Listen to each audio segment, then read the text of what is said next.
All right, you ready to go? Yep. Okay. Okay, hi, my name's Tom Benham, and I'm part of the Scenius Group, and this is our Scenius Group video series and podcast and whatever else it's going to be. And the goal of this series is to meet the people involved in the group and hear more about them, their background, what brought them here, and what they're looking to do in the future. And so today I have Ronen Tamari with me. He's one of the founders of this little collective, and we're gonna chat about what his background, and then more about the Scenius Group and what he's working on right now. So, Ronan, do you want to introduce yourself and tell us a bit about your background and what brought you here, and then we can discuss more the group itself. Sure. Yeah, thanks. So yeah, the way I got to the group, well, it was pretty circuitous. Like my background is uh, AI. Like I was an academic working on my PhD in artificial intelligence, computer science, very like theory heavy, computation heavy, sort of very academic. And I really did not plan to. I just planned to, do what everyone does, which is you finish your PhD and then you go work in Google Research or in Facebook or in one of the big companies, and you do like AI research for a living. Uh, but life didn't turn out that way. I sort of midway through my PhD, I think one of the first things that happened was that I had some internships I had one internship in Japan and another internship in Seattle, and each of those internships was like a sort of like a monastic time where I had time to like really go deep and like read a lot of literature about cognitive science, about psychology, linguistics, going like kind of beyond the sort of regular curriculum for PhD in like computer science, and just by sort of getting exposed to like a wider range of subjects, I feel like I was drawn towards more interdisciplinary. I was kind of feeling like I was reading a lot of things and I wasn't seeing like they felt very important, but I wasn't seeing how to connect them to my research. A lot of them were things that were related to like sense making and what is meaning and what is linguistic meaning, and maybe we can go into that later. So that was kind of the first step, and then later on, like a bunch of other things happened during my PhD. That was right on the brink of COVID. So then COVID happened, and suddenly, like my university was closed. I was working alone from home and watching how sort of the whole internet became this kind of critical communication infrastructure, and it wasn't really doing well at that. And I remember trying to work with a friend. We were trying to build an app that would help communities connect like people that wanted to volunteer with people that need help. And we were kind of confronted by what now seems kind of obvious, but yeah, it's really hard to build those things because you need to connect to platforms and they don't give you your data. And it just seems really weird that like we're in the midst of this global emergency and we can't even do like really basic things because these platforms are closed. And that was kind of another step. And that kind of just got me interested in sort of these broader questions of like, data, algorithms, who's controlling them, questions around sort of like managing common spaces, digital spaces. I was getting a lot in like Eleanor Ostrom, who has like a lot of economic theory on like how you manage like commons and avoid like tragedies of the commons. And yeah, then I think the third step was joining a Web3 company. I was just getting really.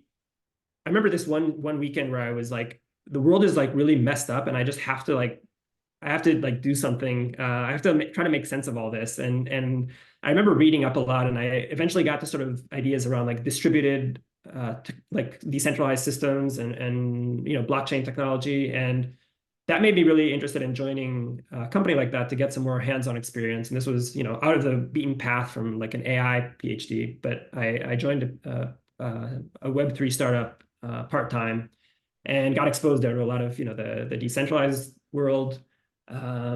And I think there's just things started clicking together, the different parts where there's all these interrelated problems, and it's just so hard to get at sort of the roots of them. But I felt like, yeah, I was starting to see sort of some common patterns and feel a lot of sort of systemic issues and how they're sort of not being talked about in regular academia because they're just kind of, academia is at this point is funded by big tech and no one is interested in actually exploring these things. So yeah, I think just getting off the beaten path allowed me to sort of see things that I wasn't able to see from the sort of traditional path. Mm-hmm. So the collection of those kind of reoriented your priorities. Is that what happened?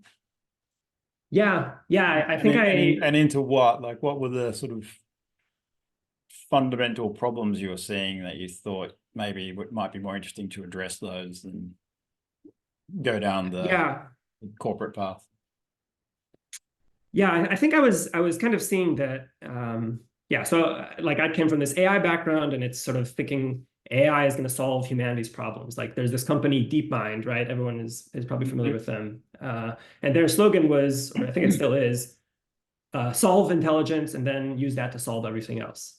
And I kind of, thought it was cute and everything during my PhD. But then when I came back to look at it after all these things that happened, it felt to me like very, not just that it wasn't right, but it was something there's very something insidious there, because it's like some, elite overlords are going to solve our problems for us. It just didn't feel, it went against everything that I was reading about like collective action and more participatory systems where people have agency and can control their tools, and they just have more sovereignty over their sort of digital lives. And so so feels like a very kind of well, not feels, I mean, I think from, at least from my perspective, it's a very reductive position around what it means to be a human being, that intelligence is the only dimension and maybe the most important dimension. And clearly intelligence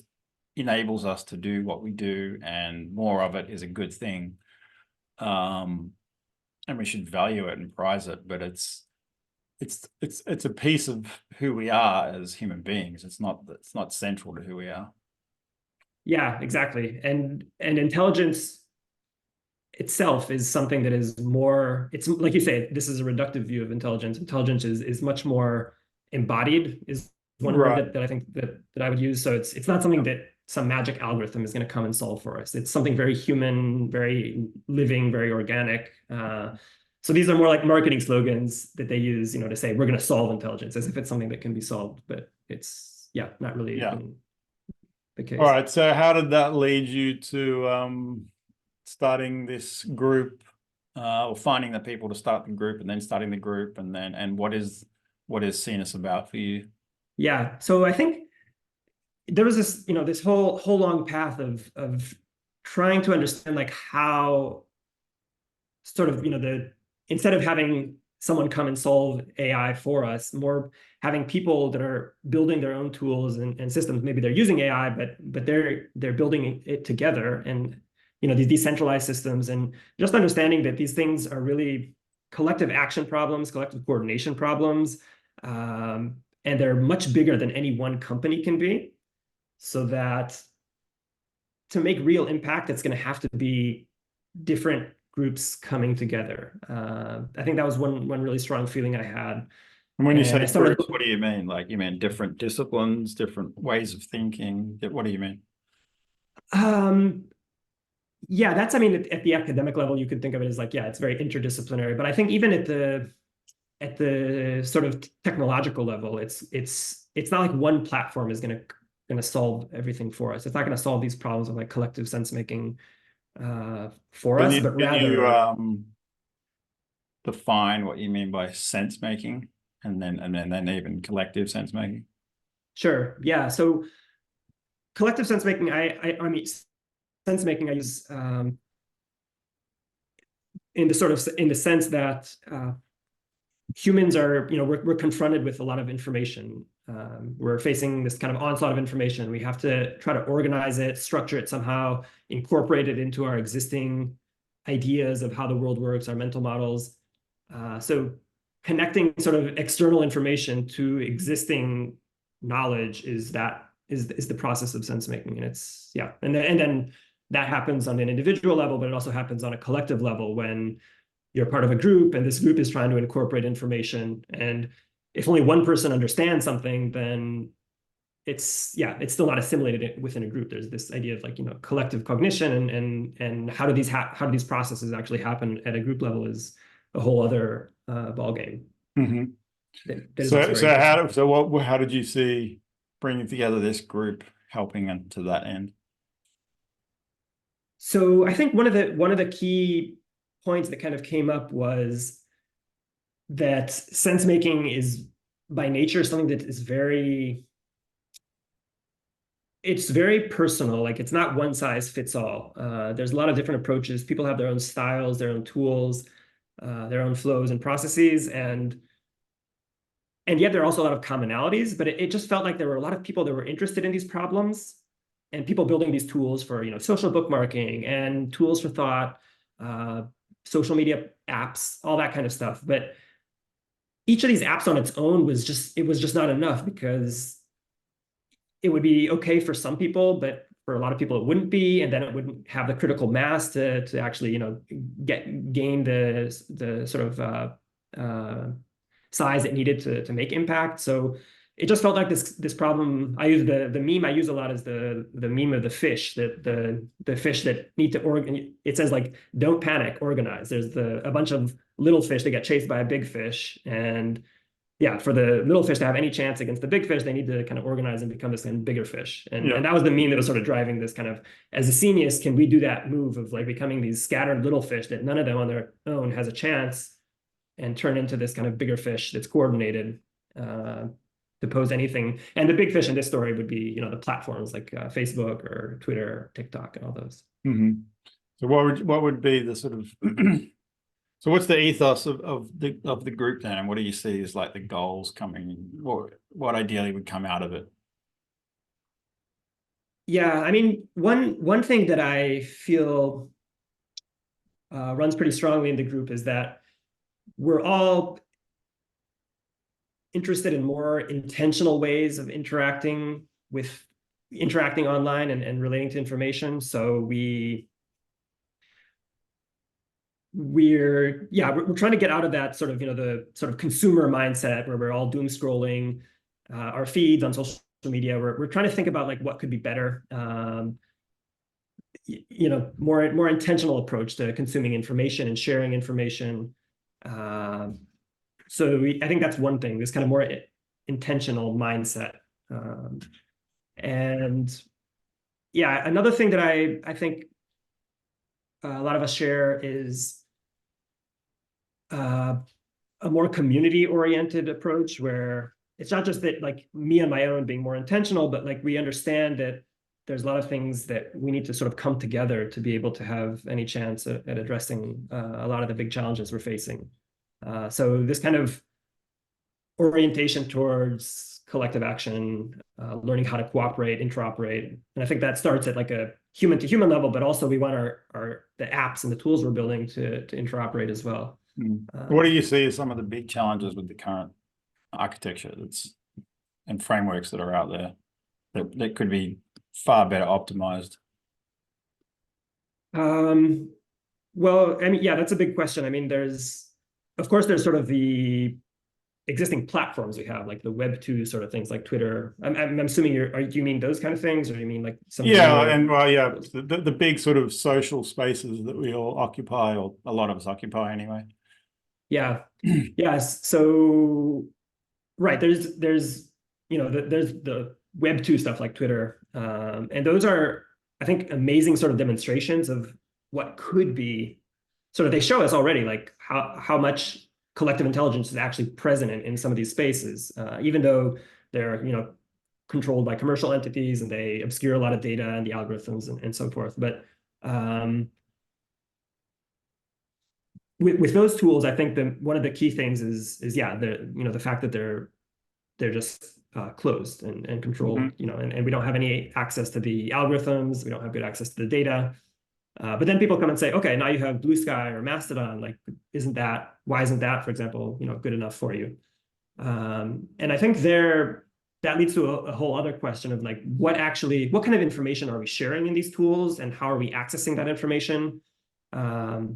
And my sort of feeling that I've come to I really come to believe in that the shape of these tools, it kind of deeply shapes the way we interact with each other, the way we interact with information. And right now they're all kind of clones of Twitter. So there's so much more we could be doing, but we're not doing because, yeah, they all kind of look and feel the same. We're doing this kind of like, share, reply. I mean, they're pretty limited. And I think there's just a lot more we could be doing in terms of the information that we're sharing.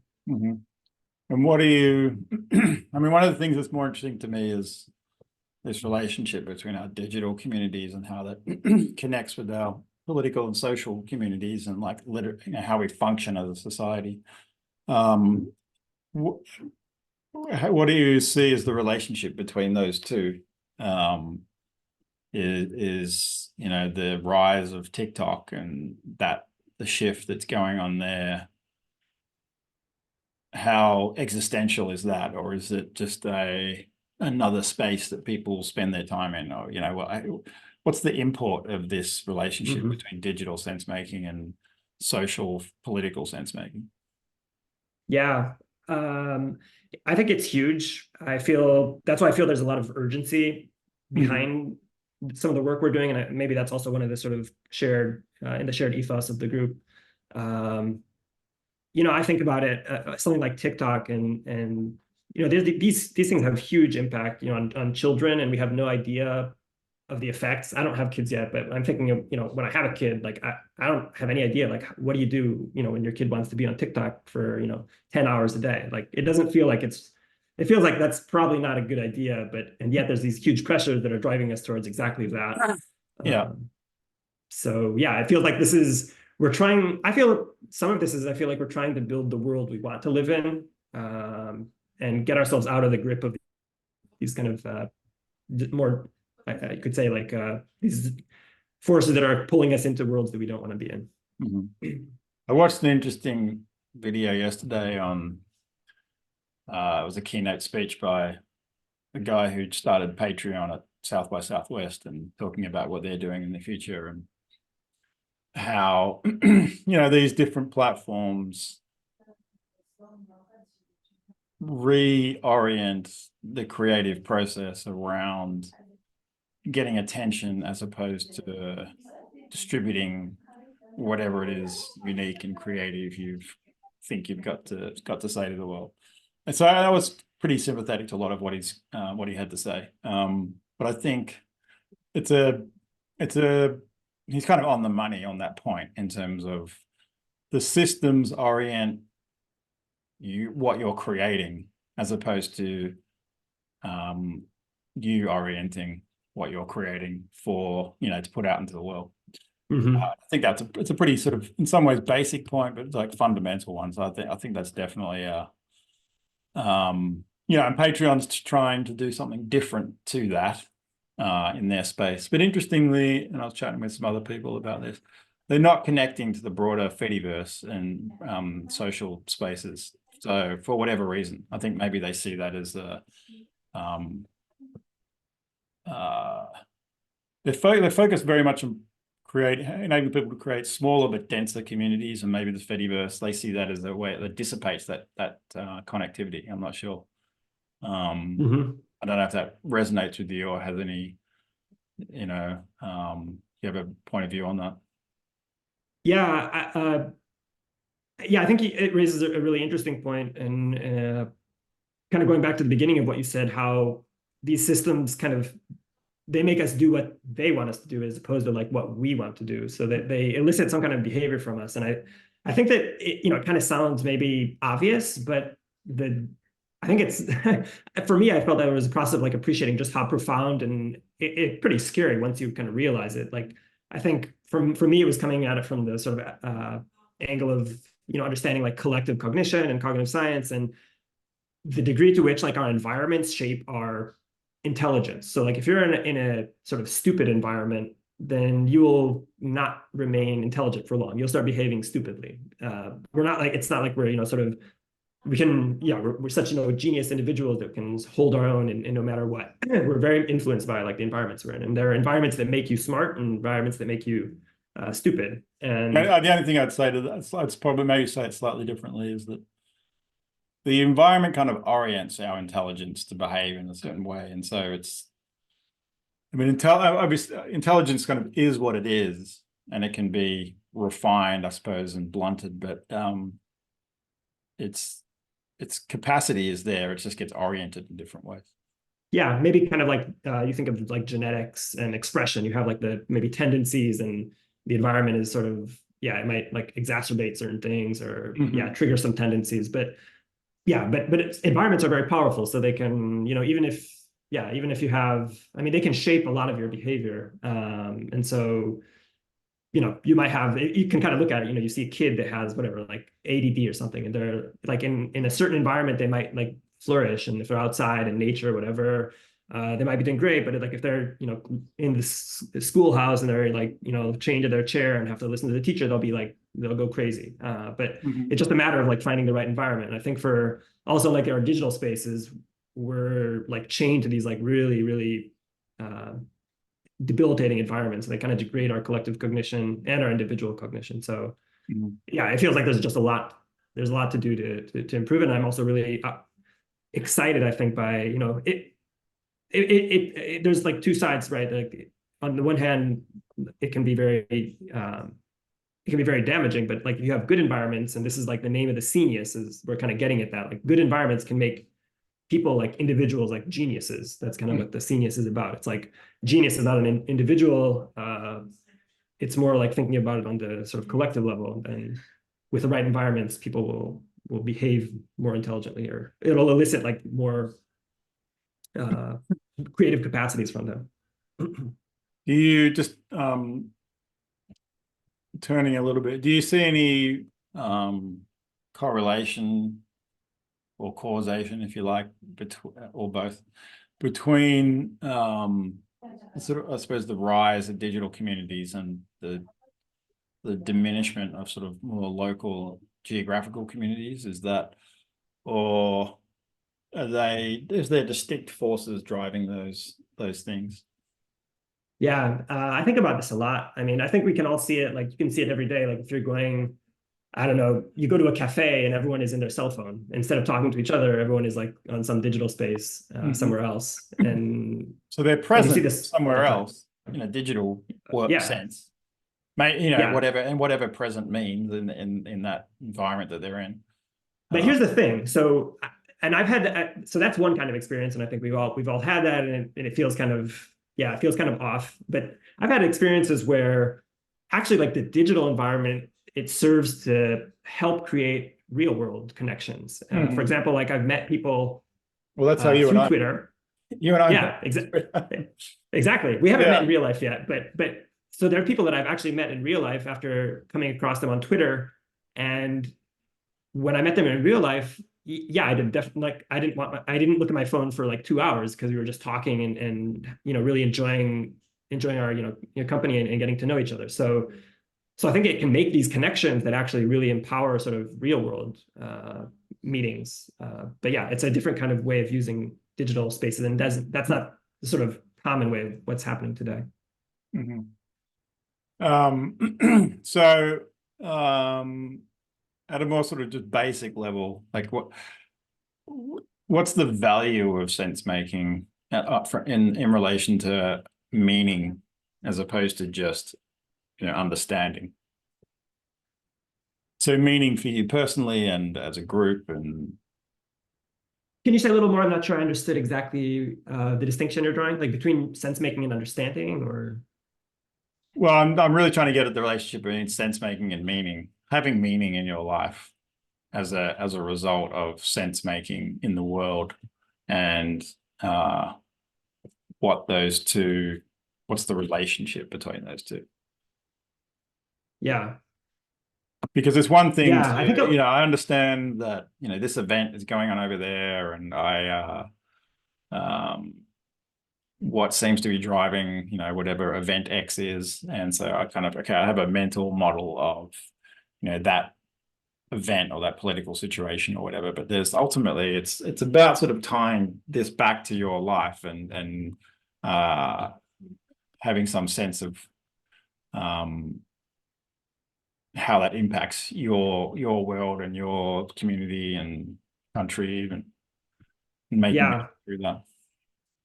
Yeah, I think there's two parts kind of in sense making. And it's kind of in the word itself. There's like sensing and there's making. And the sensing part, I think, is when you're sort of incorporating new information, your ability to understand that information and organize it in a way that is kind of coherent and makes sense to you. That is one part of the feeling of sort of the what you get out of sense making. Like when you're doing that, I think it's part of what helps you feel more sort of in control of your life. It gives you meaning. The fact that you feel like you understand the story of what's going on and you see yourself as part of it. So that's kind of on the sensing side, this kind of ability to absorb information and kind of tell a story about it or incorporate it into some coherent story. Well, so And just so let me qualify then. What's your how does truth relate to sense making in your as you define the word?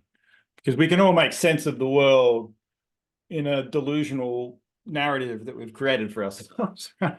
yeah. When you talk about sense making, and again, the truth is a slippery concept as well. I mean, there's many things in this world that truth is kind of a spectrum in reality. So what's your sort of quotient of truth versus just understanding and and I'm leading a little bit in terms of into the meaning question as well, because meaning is it's a fluid thing, but it's not necessarily a changing thing. It's like it's not like as we evolve as a species, meaning necessarily gets markedly different on an individual level, even if our cognitive capacities are developing and we have more information and so forth. Yeah, so about the sort of um, truth versus like stories, I guess. I mean, I would go to there's the famous saying, right? All models are wrong, but some are useful. So I would really connect that. Including our own mental models of the Exactly. Yeah, exactly. That's exactly where I was going. So sense making, we talked about it earlier, is like, you're incorporating information into your mental models and trying to explain them with your mental models. And conspiracy theories are some kind of explanation. There's some kind of story, and people and get meaning from they them. orient you in the world, and they give you some positioning. Yeah. Yep.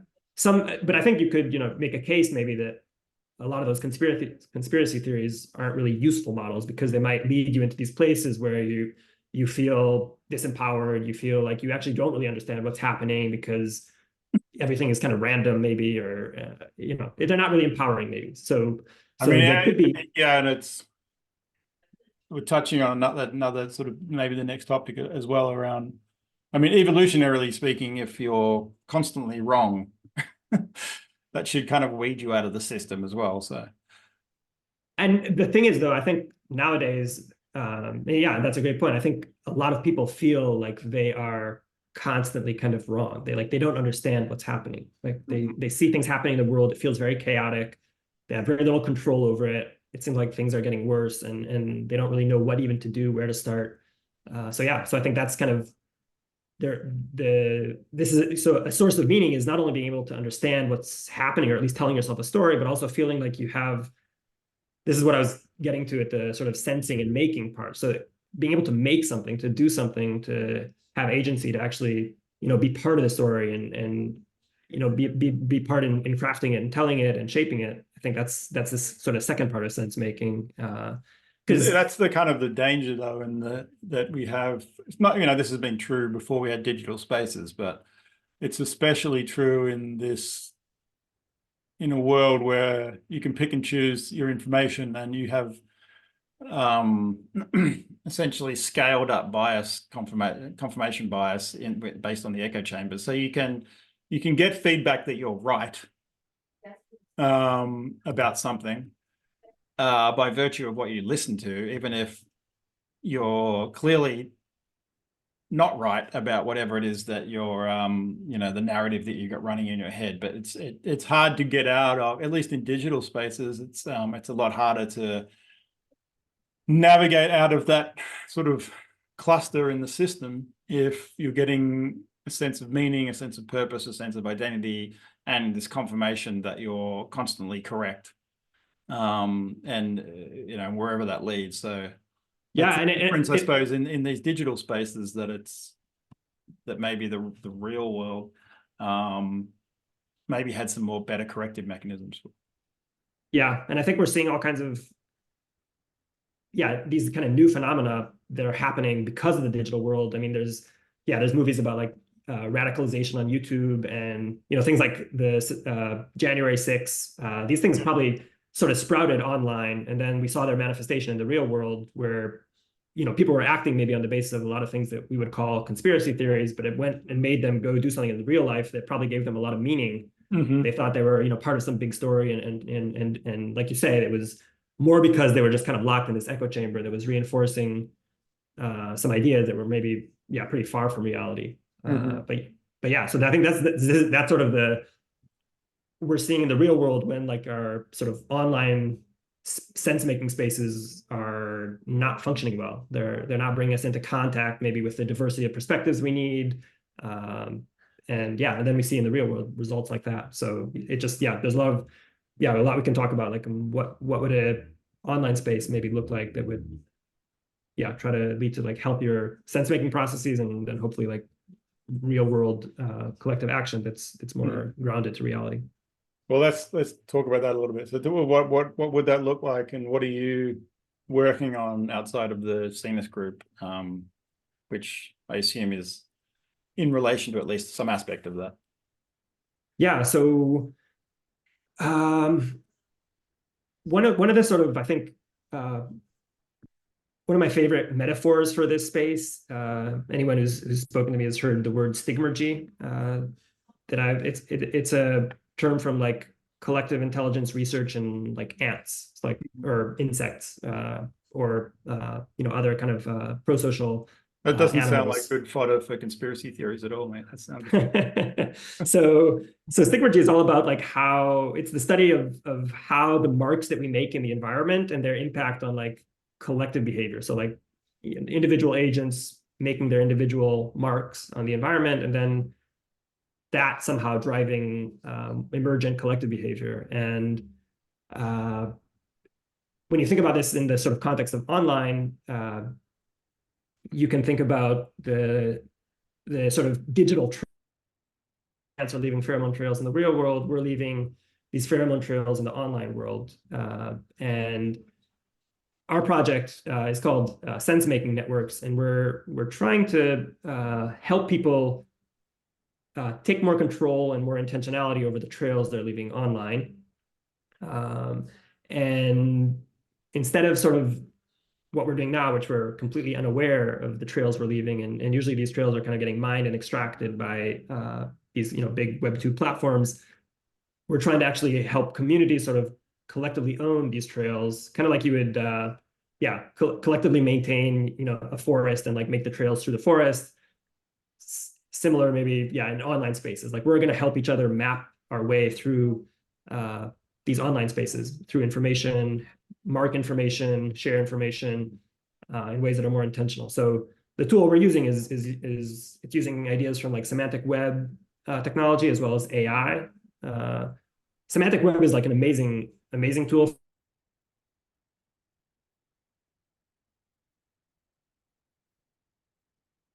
Meaning, like the meaning of language is the semantics. So it's very much related to sort of meaning making.